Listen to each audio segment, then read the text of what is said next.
At marami po kami natutunan sa lesson po na pinirepare ni Pastor Sabi po sa lesson, affair proof.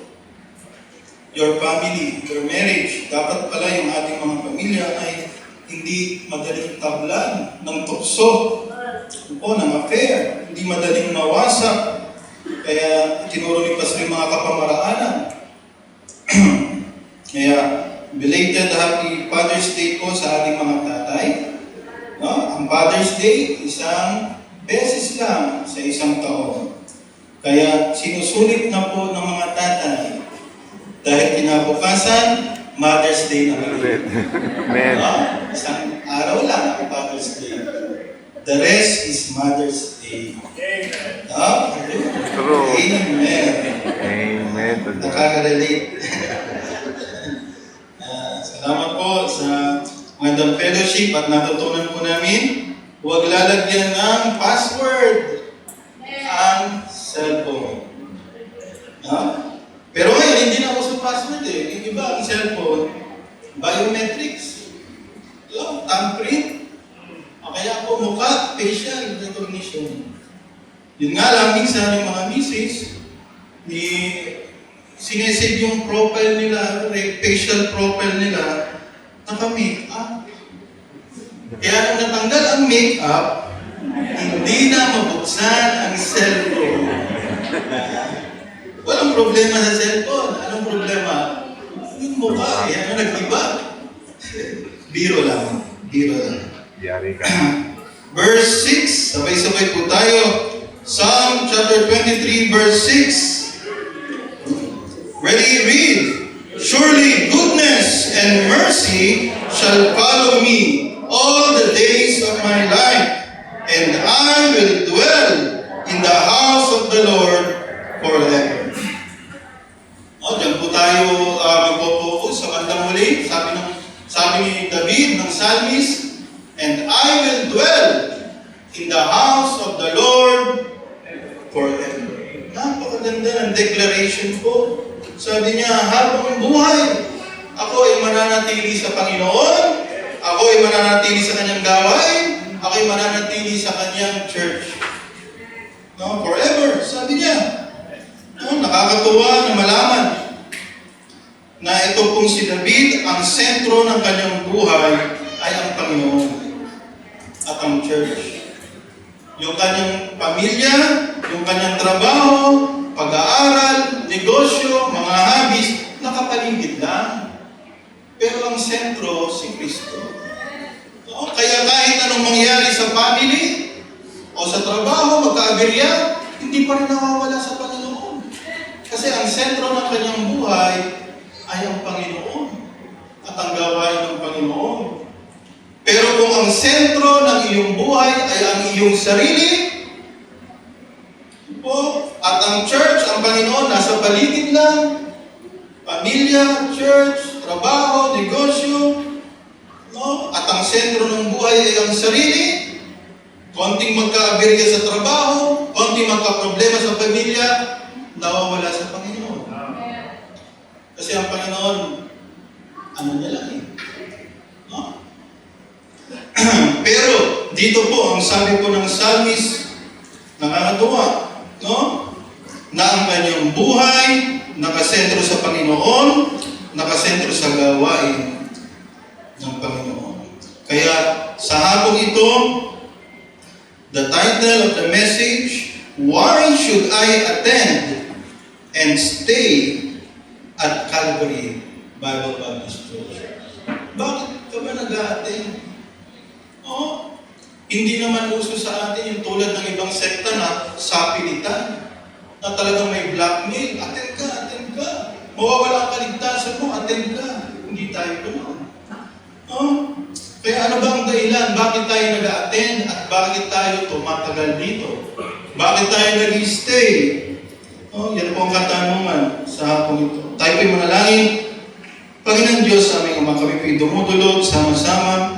Nananalangin, Panginoon. Kami nagpapakumbaba, patawad, Panginoon, sa aming mga kahinaan, kasalanan. Ihanda mo po kami, Lord, at tanggapin muli ang inyong pong salita sa hapon ito. Gamitin lamang ako, kasangkapan, through the Holy Spirit, umaasa po ako sa iyo.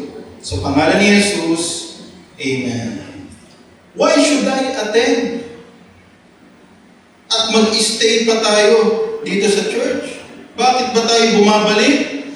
Pumupunta ng Sunday morning, pumupunta ng Sunday evening, at may prayer meeting pa pag Wednesday. Bakit kaya? Sabi po dito, ang iba, some attend the church because it is where their relatives go. O wala namang masama. O kaya ka naririto, kaya ka nag-attend. Kasi dito rin nag-attend yung family mo eh. Maganda po yun. Walang masama po doon. Tama lang naman. Na pamilya po tayong nag-attend. Sabi naman ng iba, kaya sila nag-attend because it is near to their place. Malapit daw sa kanila, sa kanilang church. Kaya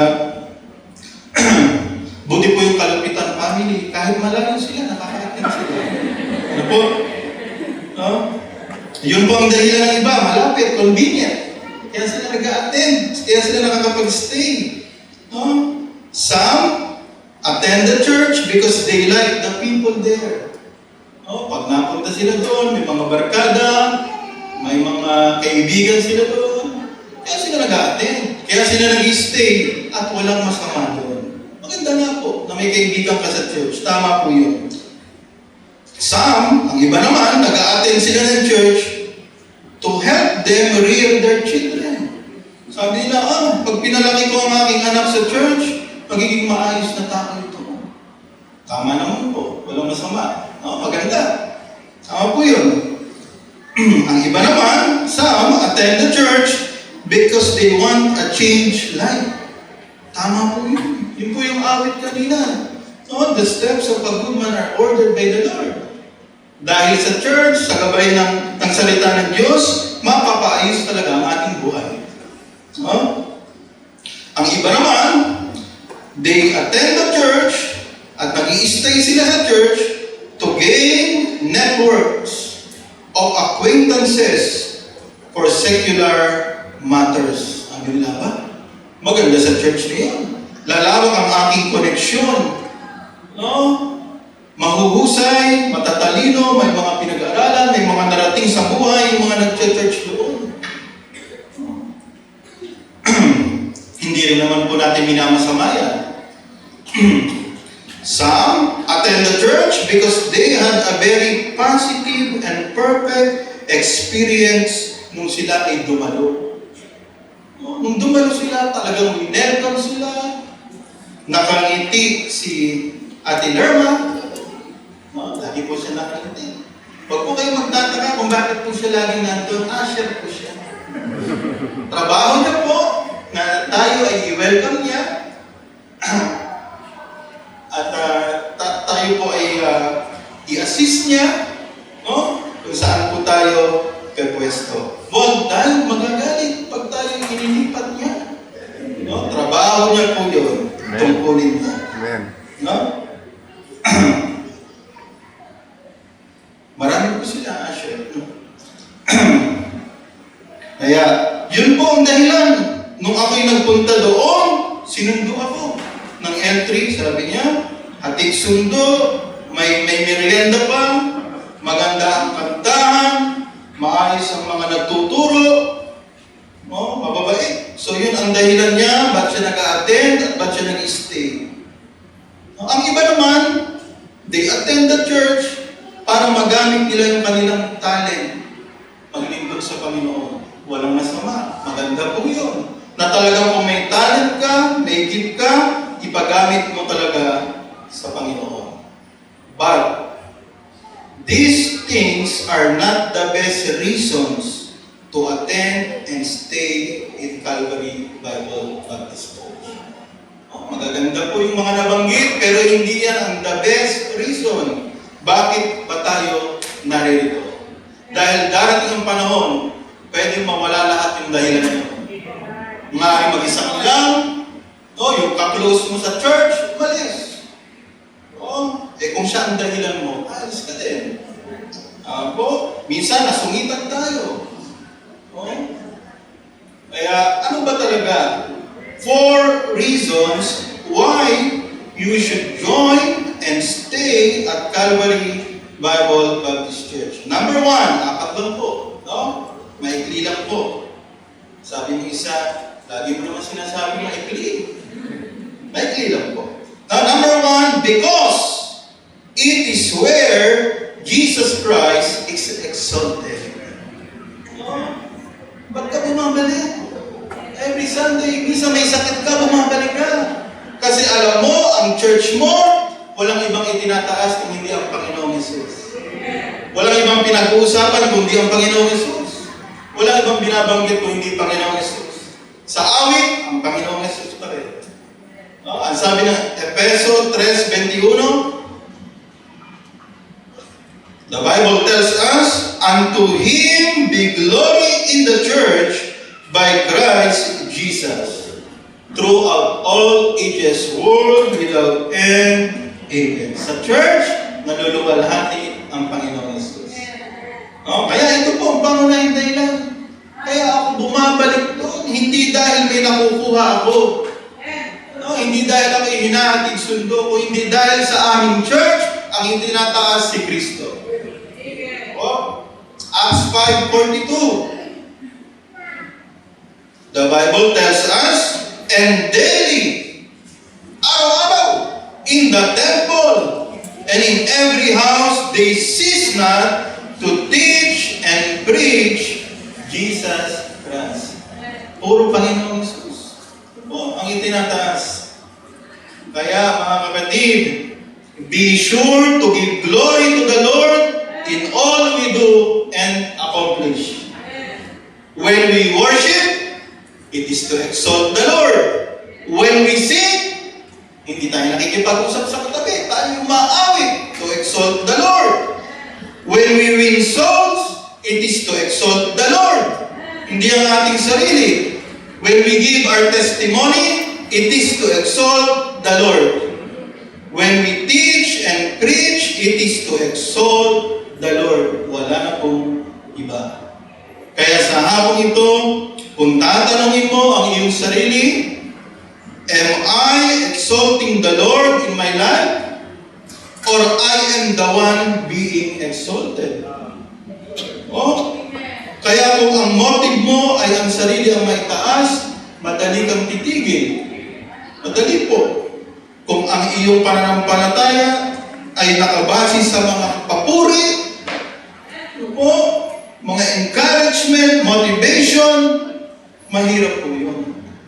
No? Ang naitataas ang ating sarili. Minsan madali pong sabihin, salamat sa Lord at nagawa ko to. Pero sa totoo, baka puro na lang yung nagawa at galing natin ang gusto nating mapapurihan. Oh, be sure, as we became productive and faithful in the ministry, we stay meek and humble. Ang sabi po ni John the Baptist, John 3:30, He must increase, si Kristo may taas, but I must decrease. Oh, yan ang title natin mga Baptist. Si Kristo ang itinataas, tayo na nagagamit lamang. Kaya salamat sa ating church. Ang sentro ng ating pong church ay ang Panginoong Hesus. Kaya tayo bumabalik. Oh, minsan inconvenient, minsan brown out, minsan baha, minsan may bagyo. Oh, pero bumabalik tayo dahil dito sa church, naluluwalhati ang Panginoong Hesus. Oh, kaya siguraduhin that we will position ourselves in a place where it is Jesus whom is being exalted. Worship in spirit, serve silently, give with simplicity, win souls for Christ. Win souls for Christ. Kaya number 1, bakit ako nag-a-attend? Ba't ako bumabalik? Dahil may sumusundo sa iyo? No. Kaya number 1, natutunan ko, lalo na po na matatagal po dito, no? Ano mang pinagdaanan na problema, bumabalik tayo, nag-stay, dahil sa ating pong church na itataas ang Panginoong Hesus. Number 2, bakit tayo naririto? Because it is where Salvation in Jesus Christ alone is emphasized. Amen. Ang ibang sekta, ang emphasis nila ay sa kanilang mga ritual, mga practices, prayers of miracles, healing, praise and worship, socializing, yan ang emphasis nila. Kaya umaga pa lang, pagising pa lang at nagkita-kita sila. No, ng Sunday morning, anong tanungan? Saan tayo mamaya? Ang emphasis nila, barkada-barkada, social life. No?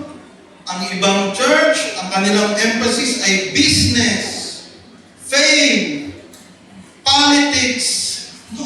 Debates. Mahilig silang makipagdebate.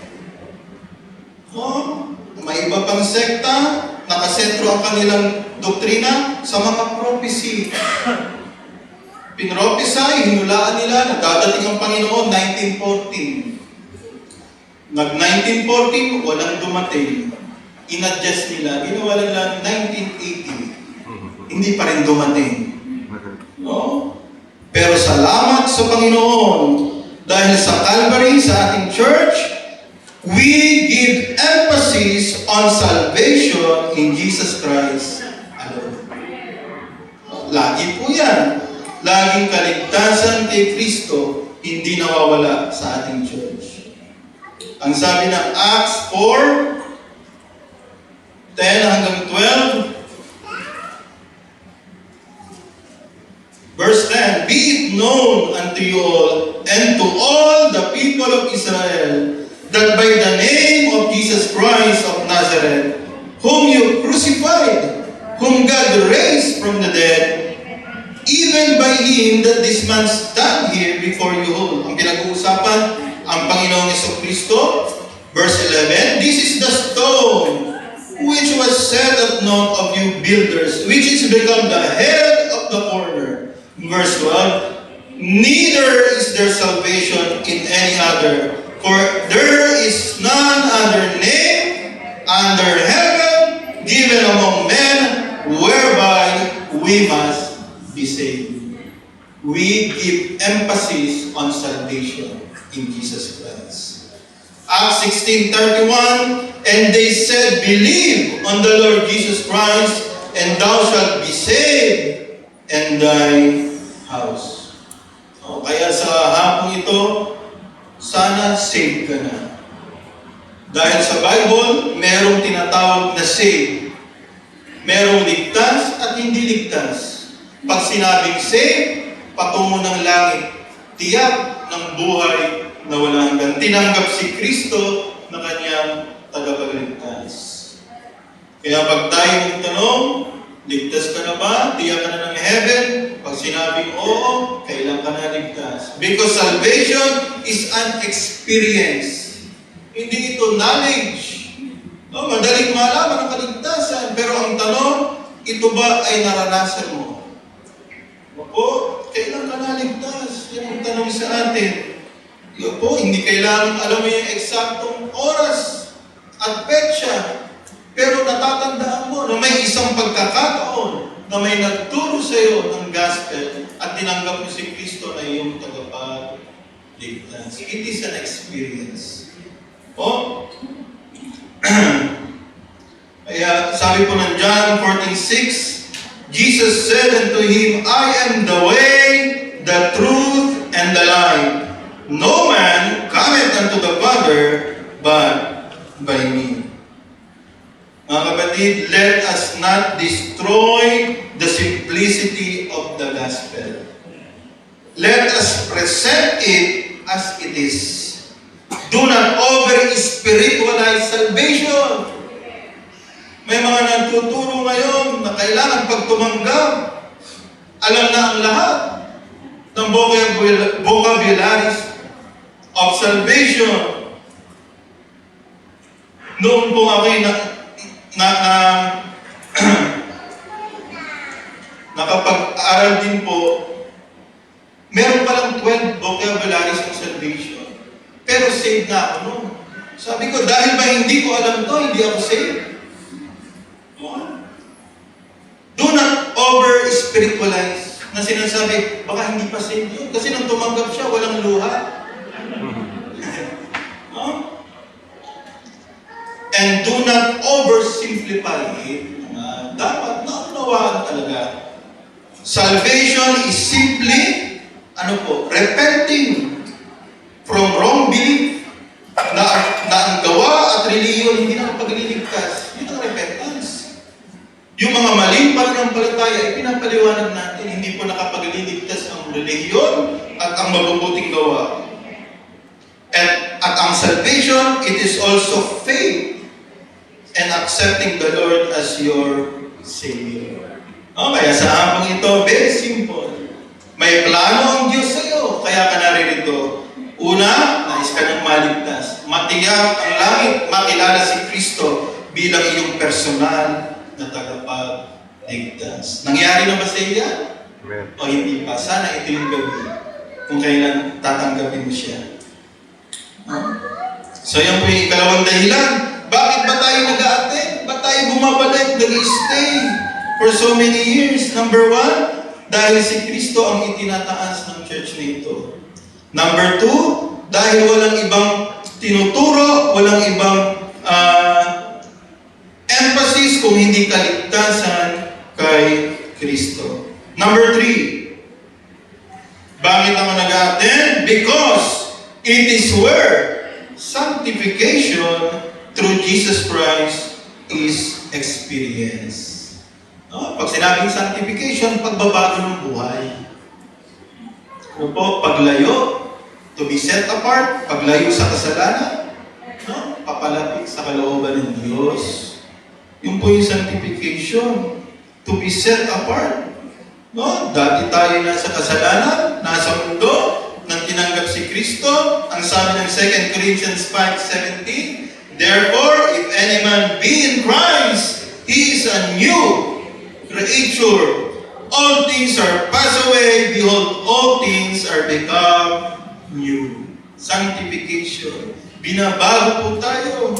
Hindi na para tayo magpatuloy pa sa kasalanan. Alam natin hindi nawawala ang kaligtasan, pero hindi ito dahilan para tayo magkasala ng magkasala. Dahil ang sabi ng Romans chapter 6, verse 1 hanggang 2, what shall we say then? Shall we continue in sin? Dahil hindi nawawala ang kaligtasan, that grace may abound? Verse 2, God forbid, huwag sanang ipahintulad ng Diyos. Hindi dapat tayo lumalim pa sa kasalanan. How shall we that are dead to sin live any longer therein? Kaya malabo na ang isang tunay na naligtas, walang makitang pagbabago sa kanya. Malabo po yun. Kaya ikaw ang nakakaalam sa sarili mo Kung ligtas ka, ikaw. Ikaw at ang Diyos ang nakakaalam. Kami, hindi namin makikita. Kahit umaattend ka, kahit active ka, kahit nagsosolwin ka, walang halaga po sa salvation yun. Lahat din ay gawa. Kaya ikaw ang nakakaalam. Dahil pag pinag-usapan ng sanctification, tatlong bagay. Number one, positional sanctification. Positional. Ang sabi ng Hebrews 10, verse 10, by the which will we are sanctified through the offering of the body of Jesus Christ once for all. Isang beses lang po namatay, nagsakripisyo ng kanyang sarili ang Panginoon. Hindi po siya namamatay tuwing Biyernes Santo. Isang beses lang po nangyari yan. Ang tawag po din positional sanctification na ikaw na patungo sa impyerno ng iba, patungo ka na sa buhay na wala hanggan. Positional. Ikalawa, progressive. Progressive. Nang naligtas tayo, hindi agad nawala yung masasamang bagay na ginagawa natin. Unti-unti po yun. Progressive. Na tayo binabago ng Panginoon. Hanggang kailan? Hanggang tayo humihinga. Binabago tayo ng Diyos. Kaya sabi ni Pablo, I count not myself to have apprehended. Hindi niya pa narating. Kahit marami na siyang nagawa. Ang sabi po ng Philippians 1:6, verse 6, being confident of this very thing, that he which hath begun a good work in you will perform it. Kayo hanggang kailan? Until the day of Jesus Christ. Hanggang sa pagbabalik ng Panginoon. No? Rapture man o mauna ang ating kamatayan, tayo po'y dumaranas ng pagbabago. God is still working in us araw-araw. At sabi po dito, there is also perfect sanctification. 1 Thessalonians 5:23, and the very God of peace sanctify you wholly, and I pray God your whole spirit and soul and body be preserved blameless unto the coming of our Lord Jesus Christ. Someday, iiwan natin ang makasalanang laman na ito. No? We will be set apart from the presence of sin. No? Kaya malaking pasasalamat sa Panginoon na mayroong body of Christ. Hindi niya lang tayo niligtas. Inilagay niya po tayo sa body of Christ. Ang church, kung saan tayo po ay patuloy po na hinuhubog, binabago, inaalis yung mga hindi kailangan, hindi dinadagdag yung mga kailangan sa ating buhay. No, kaya pasalamat po tayo na mayroong ganitong gawain, nagbago ang ating buhay. Dahil ako po, personally, naalala ko po, nung mga panahon, nasa wilderness ako, napalayo ako sa gawain ng Panginoon, hindi ko masaya. Walang kapayapaan. Nais kong bumalik, pero nahihiya ako. Dahil tumagal na tumagal. Dumating yung panahon, nasa Metro Central ako, nakita ko si Kuya Boy. Akala ko hindi niya ako papansinin. Ginitian niya ako at sabi niya, nasaan ang family mo? No? At umalis na ako, nahihiya ako eh. No? Pero magulo ang buhay, walang kapayapaan. Gusto kong bumalik, pero nahihiya pa rin ako. No? Dumating ang panahon, pumunta naman ako ng Unisan. Kaya pag nag-backstage kayo, pupunta kayo sa mga mall. Nakita ko naman po si Sister Lois. At nakita ko siya, nilalaro niya yung mga anak ko. Sabi ko, parang hindi niya pa rin kami nalimutan. At doon na ako nag-decide, sabi ko, makabalik na ako sa church. No, pag ganito ang buhay ko, parang walang kapayapaan. No, nakakalungkot. No? Kaya napakahalaga po sa atin. Bakit tayo nag-i-stay? Dahil may sanctification, may pagbabago ng buhay. Pag ikaw ay nasa gawain ng Panginoon. No? Pag umalis ka, walang mangyayari sa buhay mo. No? Kaya yung ating dahilan, nakakatatlo na po. Panghuli, bakit tayo nag-a-attend? Ba't tayo nag-church? Because it is where scriptural teachings of Jesus Christ is expounded. Sa ating church, walang iba pong ipinangangaral kundi salita ng Diyos. No? Pag funeral service, excited tayo kahit funeral. Bakit? Ipangangaral ang salita ng Diyos. May maliligtas. Lagi pong salita ni Kristo. John chapter 7. John chapter 7 verse 16.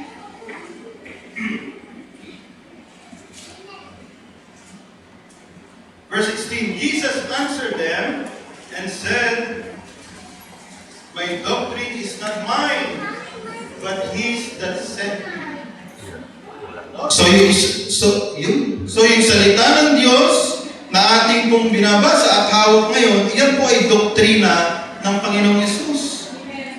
If any man will do his will, he shall know of the doctrine, whether it be of God or whether I speak of myself. Madali pong malaman kung ang church ay hindi totoo. Kapag ang church ay hindi totoo, hindi si Kristo ang itinataas.